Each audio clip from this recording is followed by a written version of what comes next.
Hello friends, welcome to लक्ष्य academy Indore. तो आज से हम एक नई शुरुआत करेंगे एक नए सब्जेक्ट के साथ। जी हाँ, एक ऐसा सब्जेक्ट जो यूपीएससी और पीएससी में सबसे ज़्यादा इम्पोर्टेंट और कोर सब्जेक्ट माना जाता है। ये जो सब्जेक्ट है ये इंटरेस्टिंग तो बहुत है, मगर उतना ही ज़्यादा लेंदी भी है और चैलेंजिंग भी है। जी हाँ, हम बात कर रहे हैं भारत के इतिहास की, यानी इंडियन हिस्ट्री।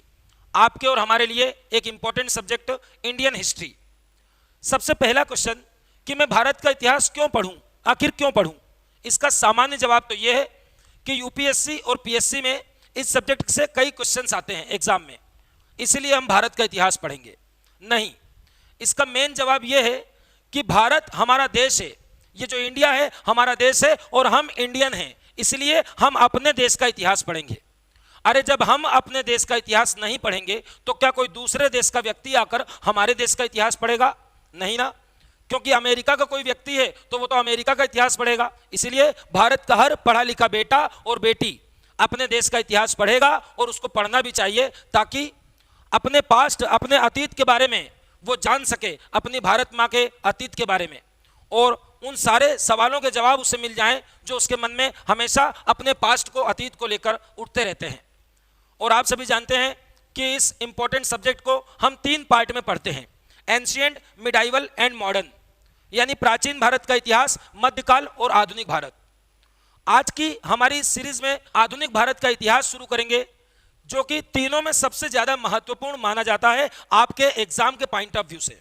जी हाँ, आधुनिक भारत का इतिहास तीनों ही कालखंड में बहुत ही इंपॉर्टेंट है और इंपॉर्टेंट होना भी चाहिए, क्योंकि आधुनिक काल में ही हम हमारे देश को देखते हैं किस प्रकार व्यापार करने जो लोग आए थे उन लोगों ने हमको किस प्रकार गुलाम बना लिया, और किस प्रकार एक लंबी लड़ाई के बाद, कई राष्ट्रीय आंदोलन के बाद, कई नेताओं की शहादत के बाद 15 अगस्त 1947 को हमारे देश को आज़ादी मिली और इस आज़ाद भारत में जन्म लेने वाले हम जैसे लोग भाग्यशाली हो गए। तो ये आज़ादी की लड़ाई है मुख्य रूप से आधुनिक भारत में, और इसलिए हमने अपनी इस सीरीज का नाम आज़ादी की लड़ाई रखा है। तो शुरू करते हैं। अब आज़ादी की लड़ाई यानी पहले तो हम गुलाम बनाए जाएंगे, उसके बाद आगे की लड़ाई शुरू होगी। तो गुलाम किसने बनाया? अंग्रेजों ने। अंग्रेज भारत में आए, अंग्रेजों के पहले पुर्तगीज आए हैं, डच आए हैं, अंग्रेजों के बाद फ्रेंच भी आए हैं। ये मुख्य रूप से 4 शक्तियां भारत में आती हैं, पुर्तगीज, डच, अंग्रेज और फ्रेंच। ये इसका फॉर्मूला है। पहले पुर्तगीज आए थे, देन उसके बाद डच आए थे, उसके बाद अंग्रेज आए थे और उसके बाद फ्रेंच लोग आए थे, यानी फ्रांसीसी लोग आए थे। और ये लोग आए और एक के बाद एक हम इनके बारे में सब कुछ पढ़ेंगे। मगर सबसे पहला आज का हमारा ये प्रश्न है कि ये लोग हमारे देश में क्यों आए? पहला प्रश्न कि हमारे देश में आखिर क्यों आए अंग्रेज, क्यों आए पुर्तगाली? और यदि आपका जवाब है कि सर ये तो व्यापार करने आए थे, तो फिर मेरा क्वेश्चन है कि ये फिर व्यापार करने इसी समय क्यों आए? क्या इसके पहले ये लोग व्यापार नहीं करते थे हमसे?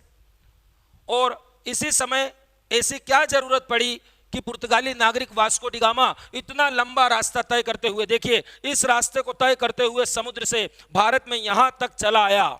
ऐसी क्या जरूरत पड़ गई? ऐसा क्या हो गया जो इसी समय सब लोग आ रहे हैं?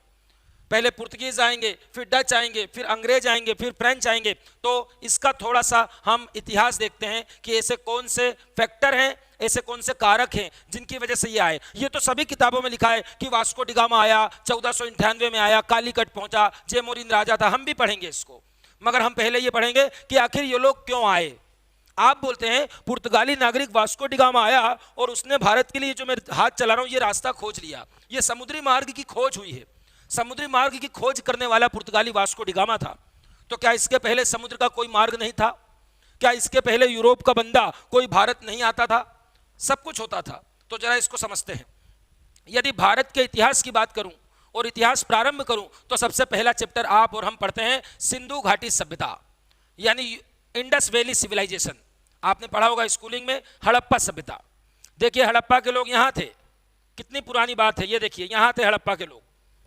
और देखिए दूर ले चलता हूं आपको, और दूर ले चलकर एक सागर बनाता हूं आपके लिए। ये सागर बनाया, ये सागर का आज बार बार काम पड़ेगा। इस सागर को देखिए, ये पूरा गोल सा जो दिख रहा है ये मेडिटेरियन सी है, ये भूमध्य सागर है। और इसी भूमध्य सागर में एक देश है ग्रीस, जिसका नाम अभी मैं बोल रहा हूँ ग्रीस, मगर इसी का पुराना नाम है यूनान। यूनान नाम है इसका। तो बताते हैं यूनान कहाँ है। देखिए ये गोल गोल कर दिया हमने, ब्लैक ब्लैक, ये है यूनान, जो पानी में पड़ा हुआ है, भूमध्य सागर में स्थित है। नया नाम ग्रीस है। और ये यूनानियों से, ध्यान दीजिए मेरी बात पर, ये इंडस वैली के जो लोग हैं ये यूनानियों से क्या करते थे, ये लोग व्यापार किया करते थे, बिजनेस किया करते थे, ट्रेड किया करते थे। इसका मतलब कि हमारे तो पुराने संबंध है यूरोपियों से, हमारे तो यूनानियों से बहुत पुराने संबंध बिल्कुल है। जिस प्रकार भारत के इतिहास की शुरुआत सिंधु सभ्यता से होती है, इंडस वैली से। आपके यहाँ जिस समय इंडस वैली थी उस समय यूनान में भी कोई ना कोई सभ्यता चल रही थी, सिविलाइजेशन चल रहा था, और वहाँ के लोग यहाँ के लोगों से व्यापार किया करते थे। इससे आपको यह सीखने को मिला कि यूनानियों से हमारे पुराने संबंध थे, प्राचीन भारत से ही, शुरू से ही। और चाहे वो यात्रा के रूप में हो, किसी व्यापार के रूप में, कोई ना कोई यूनान से भारत आता जाता रहा है। और सबसे बड़ा एग्जाम्पल है सिकंदर महान का। जो सिकंदर था वो भी यूनान से ही आया था भारत पर अटैक करने। आप प्राचीन भारत में इसको देखते हैं। तो यूनानियों से आपके पुराने संबंध थे, ये बात आपको समझ में आ गई। और इन्हीं यूनानियों की वजह से आपके देश का नाम, मेरे देश का नाम इंडिया पड़ गया, क्योंकि ये लोग सिंधु नदी को इंडस बोलते थे, इंडस, इसीलिए हमारा नाम भी इंडिया पड़ा। आगे बात करते हैं। ये यूनानियों से हमारा पुराना व्यापार था, इसका मतलब हम पहले भी यूरोप से जुड़े थे। तो फिर ये लोग कैसे आते थे, कैसे जाते थे? कुछ तो रास्ता होगा, कोई तो रास्ता होगा जहां से जाते थे, बिल्कुल था। ऐसे भारत में यूरोपियों से पुराने संबंध रहे हैं और भारत में आने जाने के 3 रास्ते थे। कुछ किताबों में 2 रास्ते बताए गए हैं जो कि गलत है। आप एनसीईआरटी देखेंगे तो 3 रास्ते हैं। प्राचीन समय में भारत, वो तीनों रास्ते पे कुछ ना कुछ प्रॉब्लम आई होगी, तभी वास्को डिगामा ने 4था रास्ता खोज कर निकाला और समुद्र के रास्ते भारत आया। इसका मतलब ये लोग, चारों लोग जो आए हैं, ये पहले इनका नहीं, किसी और के माध्यम से हमारा यूरोप से व्यापार तो होता था, भले पुर्तगीज से नहीं होता था, किसी और से होता था, मगर यूरोप से हम कनेक्ट थे, यूरोप से हमारी कनेक्टिविटी थी। तो फिर इस समय क्या हुआ, ये तीनों रास्ते में से कुछ ना कुछ परेशानियां आई और 4था रास्ता खोजा गया। तो 3 रास्ते कौन कौन से, जरा ध्यान से देखते हैं। नंबर 1, नंबर 2 और नंबर 3। पहले रास्ते का नाम दूंगा, फारस की खाड़ी होते हुए चले जाओ। फारस की खाड़ी, जरा देखिए, जरा मैपिंग करिए और समझने की कोशिश करिए कि सर क्या बता रहे हैं। देखिए ये आपको बता देते हैं, जिसको नहीं पता है, ये तो इंडिया हो गया, ये तो आपको इंडिया का साउथ का पार्ट दिख रहा है। देखिए मैं पेन चला रहा हूँ, ये पूरा जितना भी मैं पॉइंट्स लगा रहा हूँ, ये पूरा पानी ही पानी है। ब्लू कलर का आपको दिख रहा है बेटा, ये पानी जो है इंडिया के ठीक नीचे जो पानी दिख रहा है, जिस पर मैं टिक लगा रहा हूँ, ये बहुत बड़ा महासागर है और इसी का नाम इंडियन ओशियन है। आपके देश के नाम पर इस महासागर का नाम पड़ा है। दुनिया का एकमात्र महासागर, दुनिया का एकमात्र ओशियन जिसका नाम किसी देश के नाम पर पड़ा है। आप ये मत बोलना कि हिंद महासागर के नाम पर हमारा नाम पड़ा है, नहीं, हमारे नाम पर उस महासागर का नाम रखा गया है। इंडिया के नाम पर उसे इंडियन ओशियन कहा जाता है। और इंडियन ओशियन में ध्यान से देखिए, इंडियन ओशियन का पानी इधर चला गया, देखिए कहाँ जा रहा है, ये पानी चला गया, देखिए जरा सा रास्ता बनाया मैंने और ये पानी चला गया यहाँ। अब ये कौन सी जगह बनाई, इसको जरा अच्छे से समझते हैं। देखिए यहाँ पर मैं एक चित्र बनाता हूँ और इस चित्र को आप दिमाग में फिट करिए। ये चित्र बनाया मैंने, ये 3 तरफ पानी से कवर है। देखिए ध्यान से, 1 साइड, 2 साइड और 3 साइड। भूगोल की भाषा में जो 3 तरफ वाटर से कवर हो, पानी से कवर हो, उसे प्रायद्वीप कहते हैं या पेनिसुला कहते हैं। और ये जो मैंने बनाया है ये एक प्रायद्वीप है और ये पूरी दुनिया का सबसे बड़ा प्रायद्वीप है। Largest peninsula in the world is Arab peninsula. मतलब ये कौन है, ये अरब का प्रायद्वीप है, अरब का प्रायद्वीप। अब सर ने बोला कि इसके तीनों तरफ पानी है, बिल्कुल पानी है। देखिए इसके इधर पानी है, देखिए ये इधर मैंने ये पानी बना दिया, आपको दिख गया, और इधर भी पानी है, ये भी बना दिया मैंने, दिख गया। इधर वाला जो पानी है, इसके बाद एक देश है, ये देखिए, इस देश का नाम है ईरान। देखिए ध्यान से, ये अरब का प्रायद्वीप है, उसके बाद पानी है, उसके बाद ईरान है। फिर देखिए ये पानी बनाया, ये पानी है, और उसके बाद फिर एक नया, इस साइड जा रहा हूँ, ये एक महाद्वीप है, ये अफ्रीका महाद्वीप है, अफ्रीका कॉन्टिनेंट।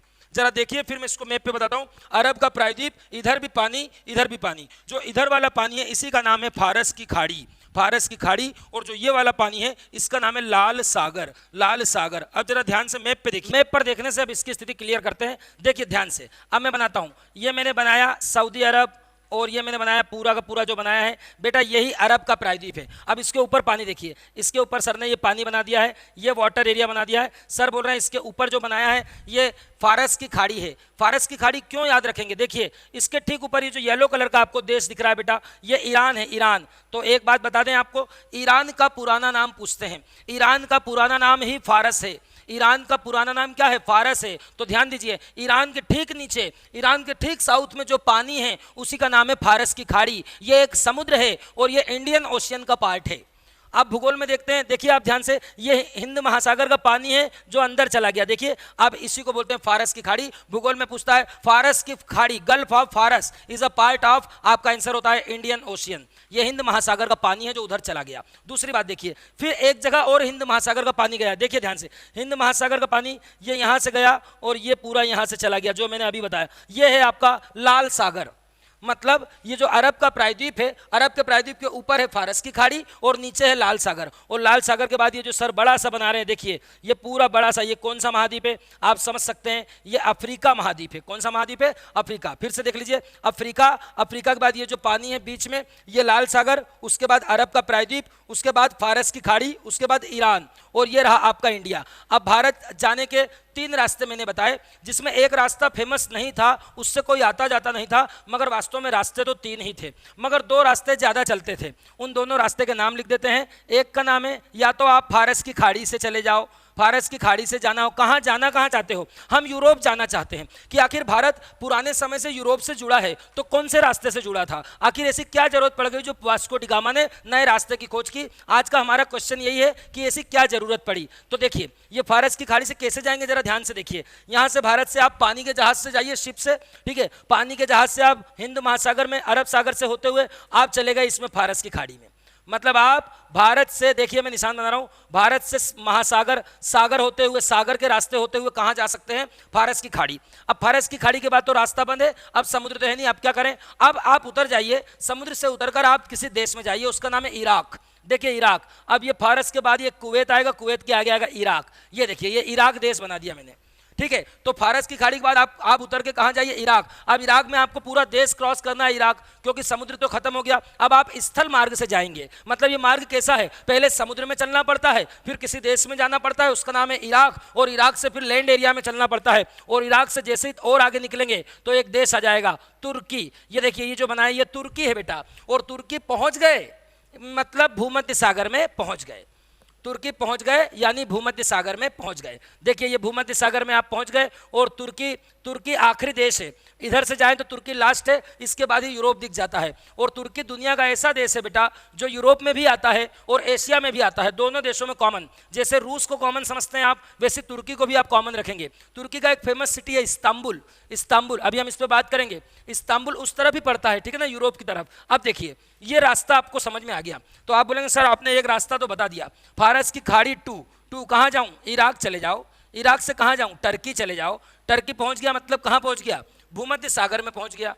टर्की पहुँच गया मतलब भूमध्य सागर में, क्योंकि टर्की ही कनेक्टिविटी है। देखिए ये रहा टर्की और ये रहा यूरोप, ये इतना सा पानी है, एक जल संधि है यहाँ पर, बस ये इतना सा गैप है। ये टर्की से इस पार आए कि यूरोप में पहुँचे आप, ठीक है ना। अब देखिए ये एक रास्ता है, और यही वो रास्ता है जो बहुत फेमस था बेटा, सबसे ज़्यादा फेमस यही रास्ता था।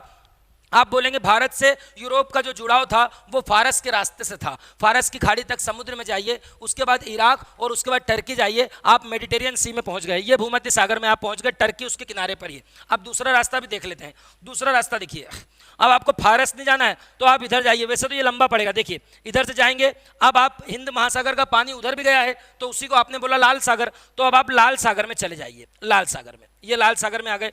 अब आप इस वाले सागर में आ गए, मगर बेटा यहाँ पे रास्ता बंद है। देखिए ध्यान से, यहाँ पर थोड़ा सा रास्ता बंद है, ये बंद कर दिया। यदि ये रास्ता बंद नहीं होता तो आगे तो आ गया भूमध्य सागर, आप पहुंच ही गए थे।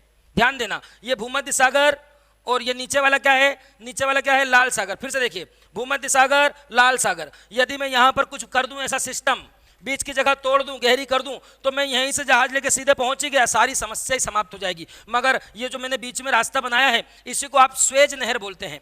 दुनिया में स्वेज नहर के आने से बहुत क्रांति हुई, बहुत हमारा कनेक्टिविटी बढ़ी। देखिए अभी हम पढ़ा रहे हैं पुर्तगालियों के बारे में, तो इस समय स्वेज नहर नहीं बनी थी। हम बात कर रहे हैं 15वीं शताब्दी की, और स्वेज नहर बनेगी अभी 300 साढ़े 300 साल बाद। स्वेज नहर 19वीं शताब्दी में बनेगी, तो स्वेज नहर तो है ही नहीं। तो आप बोलेंगे सर ये लाल सागर से मैं यहाँ तक आ गया, अब मैं जाऊँ तो जाऊँ कहाँ? देखिए मैंने अभी बताया था कि ये जो जा रहा है ये कौन सा महाद्वीप आ गया? अफ्रीका। और देखिए लाल सागर से जैसे लेफ्ट में जाओगे आप, तो ये एक देश आ जाएगा मिस्र। कौन सा देश आ जाएगा? मिस्र। देखिए ध्यान से देख लीजिए, ये मैं बनाता हूँ मिस्र, और ये मैं बनाता हूँ भूमध्य सागर। ये भूमध्य सागर मेडिटेरियन सी बना दिया। आप देखिए ध्यान से, तो आप कहाँ से आए, मैं इसको बनाता हूँ वापस से। आप यहाँ से आए, आप लाल सागर में आए, ये रहा लाल सागर। लाल सागर से उतर के आप आ जाओ मिस्र में। कहाँ आ जाओ, मिस्र में। मतलब इस रास्ते में भी ऐसा ही है जैसा उसमें था, कुछ दूर समुद्र से जाना है, उसके बाद मिस्र में। जरा इधर से देखिए, इधर से देखिए, इसको मिटा देते हैं। ये गया आपका जहाज, ये गया यहाँ पर आके रुक गया। अब भूमध्य सागर कहाँ है, बस ये इतनी से दूर भूमध्य, मगर कोई जगह ही नहीं है जाने की। तो कहाँ जाना पड़ेगा, मिस्र में जाइए। तो मिस्र में जाकर फिर लैंड एरिया से चलिए जमीन पर। अभी तक समुद्र पे आए थे, अब जमीन पर चलिए। और मिस्र का देखिए, मिस्र का सबसे ऊपर एक छोटा सा पॉइंट लगाया है। ये जो शहर है बेटा, ये अलेक्जेंड्रिया सिटी है। अलेक्जेंड्रिया सिटी जिसका निर्माण सिकंदर ने किया था। सिकंदर जब अटैक करने हमारे देश पे आया था तो रास्ते में इधर भी गया था, यहाँ भी इसने जीता था और यहाँ पर एक शहर बनाया था, उसी का नाम है अलेक्जेंड्रिया सिटी। क्योंकि सिकंदर को ही अलेक्जेंडर द ग्रेट बोलते हैं और इसी शहर का नाम है सिकंदरा नगर। और देखिए ये कॉर्नर पे आप पहुंच गए अलेक्जेंड्रिया सिटी, मतलब आप बोलेंगे पहुंच गया भूमध्य सागर। दो रास्ते बता दिए भूमध्य सागर जाने की। एक फारस की खाड़ी होते हुए जाएंगे तो इराक और टर्की से निकलकर जाना पड़ेगा। एक लाल सागर से होते हुए जाएंगे तो हमको किस में जाना पड़ेगा, मिस्र में जाना पड़ेगा। और मिस्र में ऊपर अलेक्जेंड्रिया सिटी आ जाएगी। तो टर्की पहुंच जाएं या अलेक्जेंड्रिया पहुंच जाएं, दोनों में हम यूरोप पहुंच गए, ये मान के चलेंगे मेडिटेरियन सी पर पहुंच गए। तो आपको दो रास्ते दिखाए, कौन कौन से रास्ते दिखाए। फारस की खाड़ी से जाओगे तो इराक होते हुए टर्की जाओगे, और यदि लाल सागर से जाओगे, लाल सागर से जाना चाहते हो तो मिस्र जाओगे, मिस्र। तो भैया इधर टर्की जाना है, इधर मिस्र जाना है। आगे देखिए तीसरा रास्ता अभी इंपॉर्टेंट नहीं है, बता देंगे तीसरा रास्ता। अब इन दोनों में प्रॉब्लम क्या आ गई। अब जरा यूरोप की बात करते हैं। जरा यूरोप की स्थिति पर ध्यान देना। ये एक देश बनाएंगे, ये बहुत इंपॉर्टेंट देश है, आज की तारीख में छोटा सा है। ये जो देश बनाया मैंने अभी यहीं पर ग्रीस बनाया था, यूनान। देखिए यूनान भी बना देता हूं मैं, ये यूनान बनाया, पास पास में दिख गए। ये ग्रीस और ये इटली।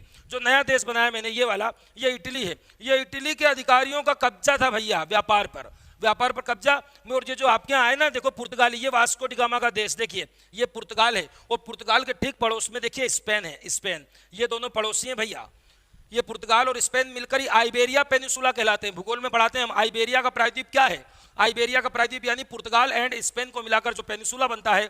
अब अपन बात करेंगे भूगोल में। अभी तो मैं इसको बना दूं चित्र में। देखिए चित्र में देखना चाहें तो ये देखिए, ये रहा पुर्तगाल और ये रहा स्पेन, यही लोग आएंगे। ये नए नए देश थे, ये यूरोप के नए नए देश थे। और जरा ध्यान दें तो यूरोप के ये बिल्कुल वेस्ट में है, पश्चिम में, ठीक है। तो जब इधर से कोई व्यापार करेगा तो उसमें इधर वाले देशों का कब्जा है।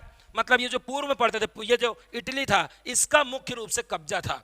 और इटली का जगह है वेनिस। वेनिस के जो व्यापारी थे उन लोगों ने पूरा कब्जा कर रखा था, किस पर, व्यापार पर, है ना। अब मैं पूछूंगा यूरोप का जो व्यापार था, यूरोप के व्यापार में किसका कब्जा था। आप बोले यूरोप के व्यापार पर इटली के यानी वेनिस के और जेनेवा के। जेनेवा आज की तारीख में स्विट्जरलैंड की राजधानी, ये रही पास में जेनेवा, ये रहा जेनेवा इटली के पास में, ठीक है।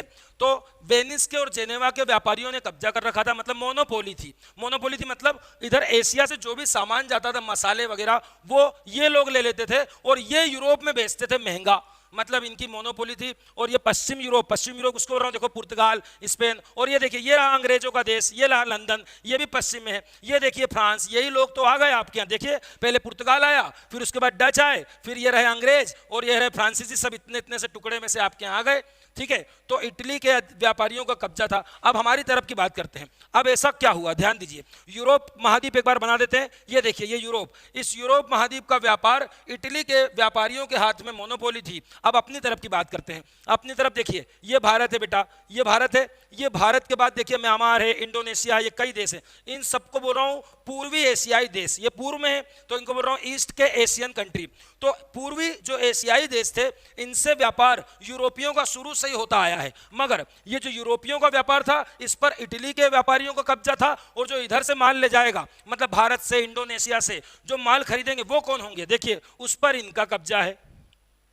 अभी अभी जो मैंने बताया आपको, ये कौन सा प्रायद्वीप है, ये सऊदी अरब आ गया, अरब का प्रायद्वीप। और इस अरब के प्रायद्वीप में बेटा जो सबसे बड़ा देश है ना, ये इसी का नाम है सऊदी अरब। यहीं पर है मुस्लिम कम्युनिटी का पवित्र स्थल मक्का और मदीना, हजरत मोहम्मद साहब का जन्म स्थान, सब कुछ यहीं पर है। यहीं आप हज यात्रा करने जाते हैं। आप बोल सकते हैं कि अरब का जो प्रायद्वीप है, अरब के प्रायद्वीप में सबसे बड़ा देश कौन सा है। आप बोलेंगे सऊदी अरब है, तभी तो उसके नाम से उस प्रायद्वीप का नाम बोलते हैं हम अरब का प्रायद्वीप। हालांकि और भी कंट्रीज हैं, यमन है, ओमान है, UAE है, ठीक है ना, हम बाद में जियोग्राफी में करेंगे पॉलिटिकल, अभी तो इतना कि सऊदी अरब है।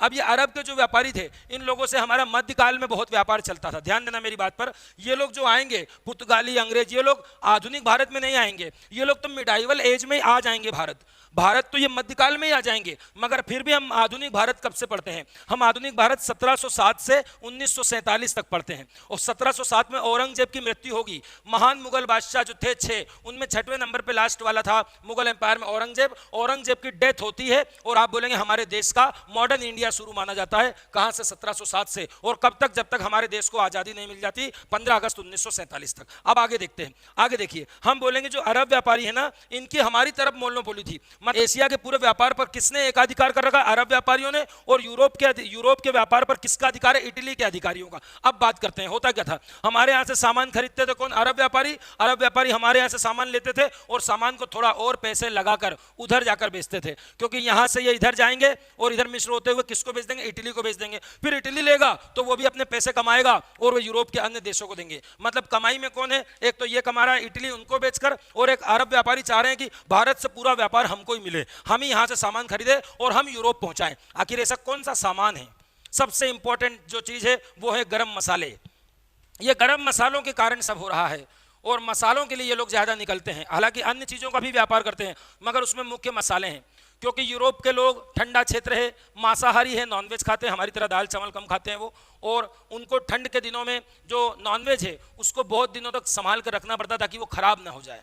तो उसमें नमक लपेटें, काली मिर्च लपेटें, ऐसे गरम मसाले उसको लपेटने के लिए उनको बहुत मांग थी गरम मसालों की।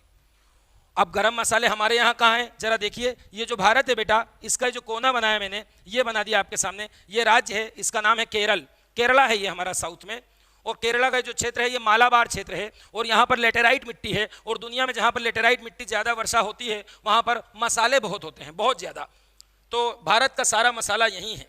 भारत के 90% लौंग, भारत के 90% से ज़्यादा काली मिर्च, भारत का 90% मसाला केरल के मालाबार में है। इसीलिए मालाबार को हम भारत का भूगोल पढ़ते हैं, इसको मालाबार को हम भारत में मसालों का बागान कहते हैं। मसालों का बागान कहाँ है? मालाबार, केरल। आगे चले, ये केरल के मसालों की वजह से ये लोग आएंगे और इन लोगों को मसालों की जरूरत पड़ती थी हमसे। और एशिया में और कहाँ मसाला मिलेगा? देखिए जरा, ये देखिए नीचे हमारा एक देश है बेटा, ये नीचे एक देश है, इसको मत भूल जाना। ये देश है इंडोनेशिया।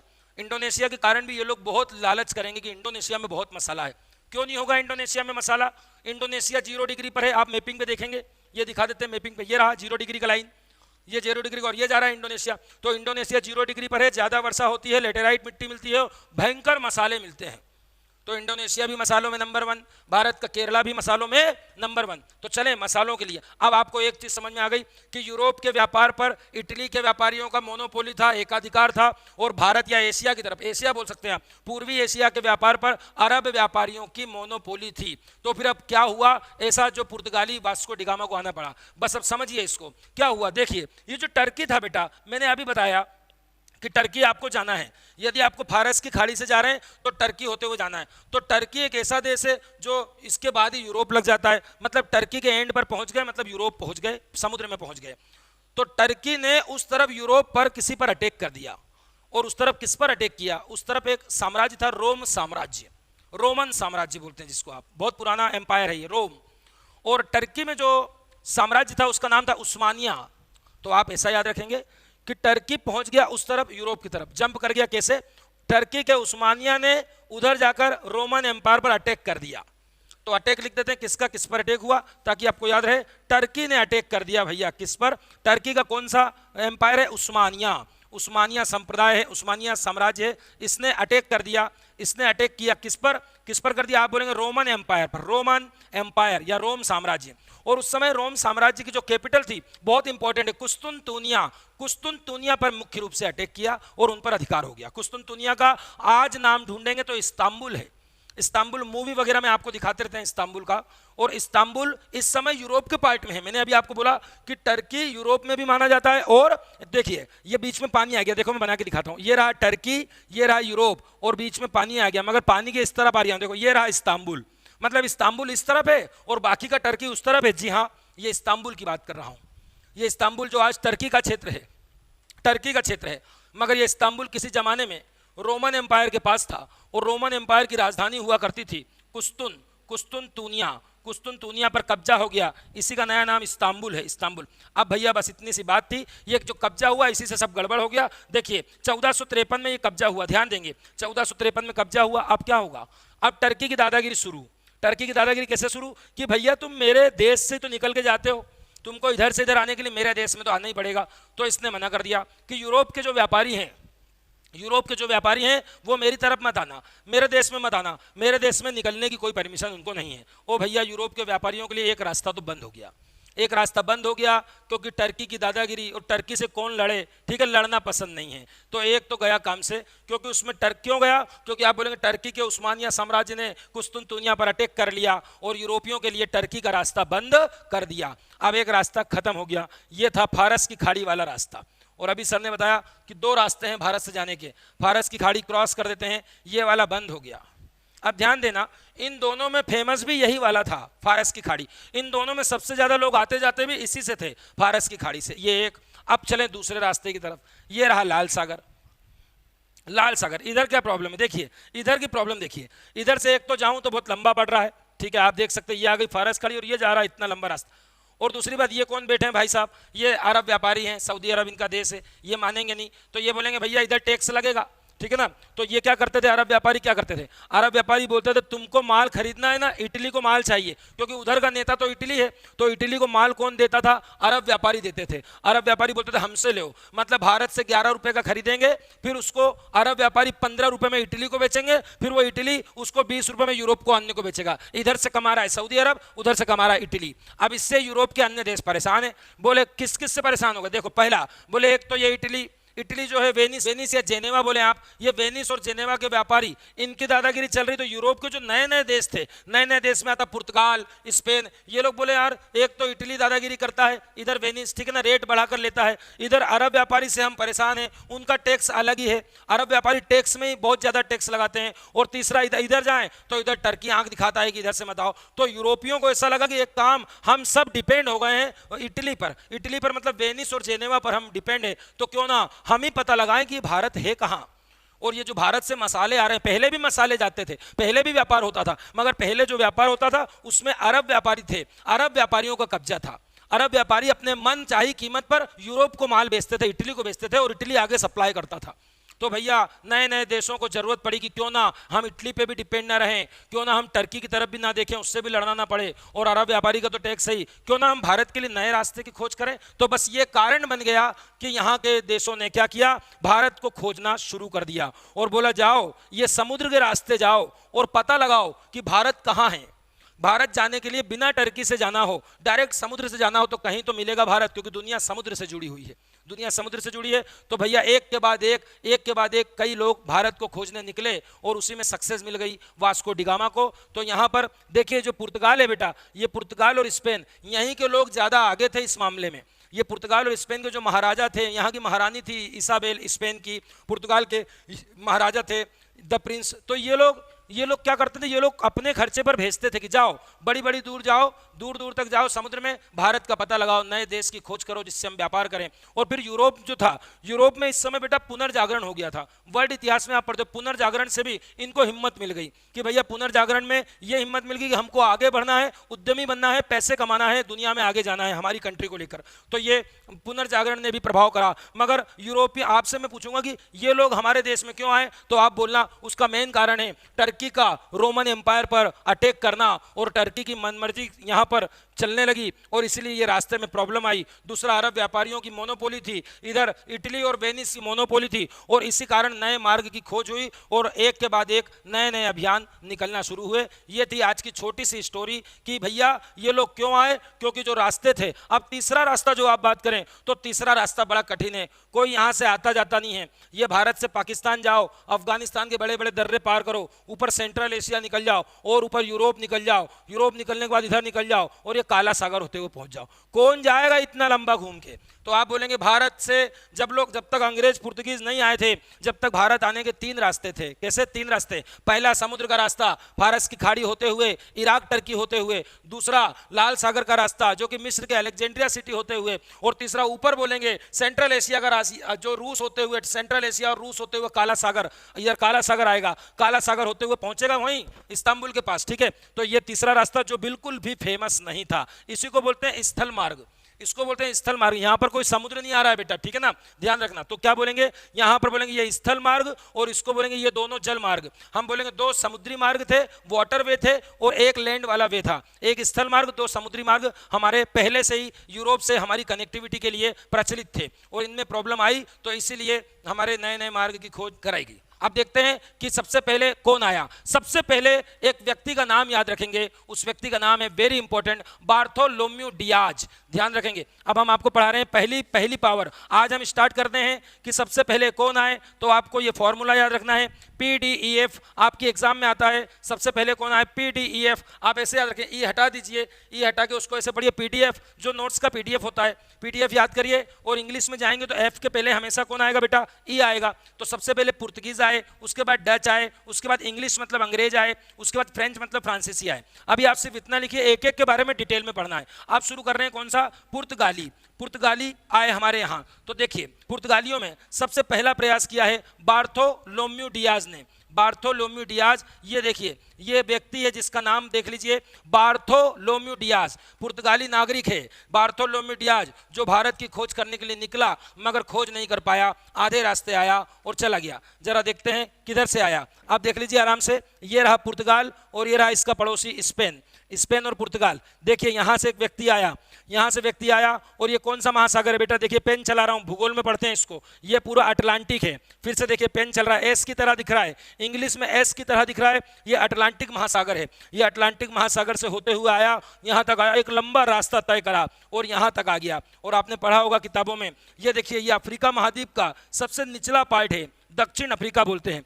अफ्रीका महाद्वीप का सबसे दक्षिण का देश दक्षिण अफ्रीका कहलाता है, इसलिए उसका नाम है दक्षिण अफ्रीका, क्योंकि वो अफ्रीका कॉन्टिनेंट के साउथ में, उसके भी साउथ में जाएं, इसके भी साउथ में, तो एक जगह है यहाँ पर, ये पॉइंट बनाया मैंने गोल सा, ये जगह का नाम है वेरी इंपॉर्टेंट, आशा अंतरीप द्वीप। देखिए ये कहाँ तक आया, ये आया आशा अंतरीप, आशा अंतरीप द्वीप बोलते हैं। इंग्लिश में इसको याद रखेंगे, Cape of Good Hope, Cape of Good Hope, hope यानी आशा।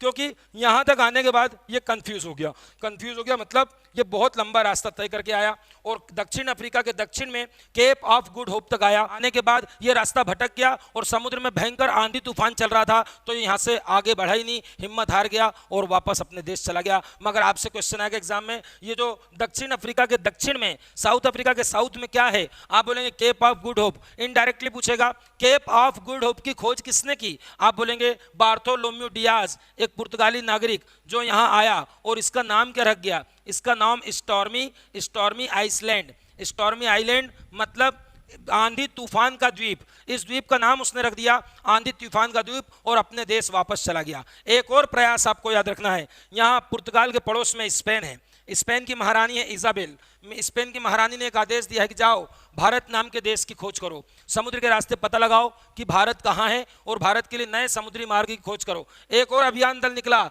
जिसका नाम था कोलंबस का अभियान। ये ध्यान रखेंगे, ये व्यक्ति है क्रिस्टोफर कोलंबस निकला भारत के रास्ते के लिए। देखिए मगर ये भाई साहब, इनको इधर आना था नीचे, ये अटलांटिक महासागर में उधर चले गए नाक की दिशा में, और ये पहुंच गए अमेरिका। कहाँ पहुंच गए, अमेरिका। निकले थे भारत खोजने और पहुंच गए अमेरिका। ये है क्रिस्टोफर कोलंबस, इनके बारे में अलग से पूछ सकता है। अमेरिका की खोज किसने की, आप बोलेंगे क्रिस्टोफर कोलंबस ने की। वहां जाकर अमेरिका को नई दुनिया कहा, द न्यू वर्ल्ड कहा। आगे चलकर इस देश का नाम अमेरिका पड़ा। एक व्यक्ति है अमेरिगो वेस्पूची व्यक्ति के नाम पर इस देश का नाम अमेरिका पड़ा। तो एक बात तो आपको पहले नंबर पे क्या बताई बेटा, पहले पे बताया सर ने बार्थोलोम्यू डियाज, दूसरे पे बात करेंगे कोलंबस कब आया, 1492 में भारत के लिए निकला। और ध्यान रखें कहाँ पहुंच गया, अमेरिका पहुंच गया। अमेरिका में उसे क्या कहा, द न्यू वर्ल्ड मतलब नई दुनिया। अमेरिका का पहला नाम क्या है, द न्यू वर्ल्ड, किसने दिया, कोलंबस ने। बाद में चलकर उसका नाम अमेरिका पड़ा, किस व्यक्ति के नाम पर, एक व्यक्ति है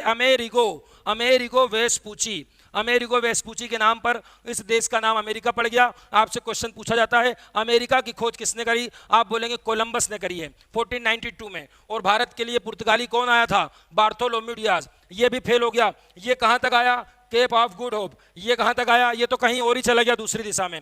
अब तीसरा व्यक्ति आएगा वास्को डिगामा, जो इस काम में सक्सेस मिलेगी जिसको, वो भारत तक पहुंचेगा, केरल तक आएगा, कोझिकोड यानी कालीकट बंदरगाह तक आएगा, जेमोरिन उसका स्वागत करेगा। मगर ये सब अगली क्लास में करेंगे। अगली क्लास कहां से शुरू होगी बता दें, वास्को डिगामा आएगा, वो क्लास कंप्लीट हो जाएगी, उसके बाद फ्रेंच डच आएंगे, डच के बाद अंग्रेज आएंगे, अंग्रेज के बाद फ्रांसीसी, चारों शक्तियां एक के बाद एक आएंगी और धीरे धीरे भारत का इतिहास आगे बढ़ता जाएगा। पहले ही बता दिया लेंथी सब्जेक्ट है, बहुत सारी क्लासेस लगती हैं, मगर हाँ एक बार यदि आपका इस सब्जेक्ट पे कमांड आ गई तो आप समझ सकते हैं कि यूपीएससी और पीएससी में आप बहुत अच्छे तरीके से अपने आप को प्रेजेंट कर पाएंगे, क्योंकि ये ऐसा सब्जेक्ट है जिसमें बहुत सारा डेटा है, बहुत सारी बातें हैं। इसको अच्छे से प्रिपेयर करें, एक ही बार प्रिपेयर करें, बार बार पढ़ने की जरूरत ना पड़े, एक ही बार में सारे कॉन्सेप्ट क्लियर रहें, हर चीज का क्यों और कैसे मालूम हो।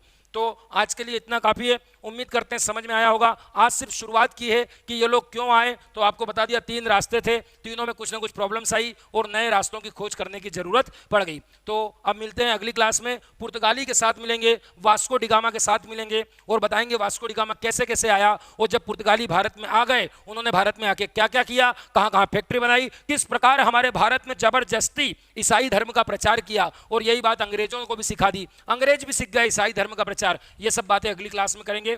जब तक के लिए जय हिंद, जय भारत।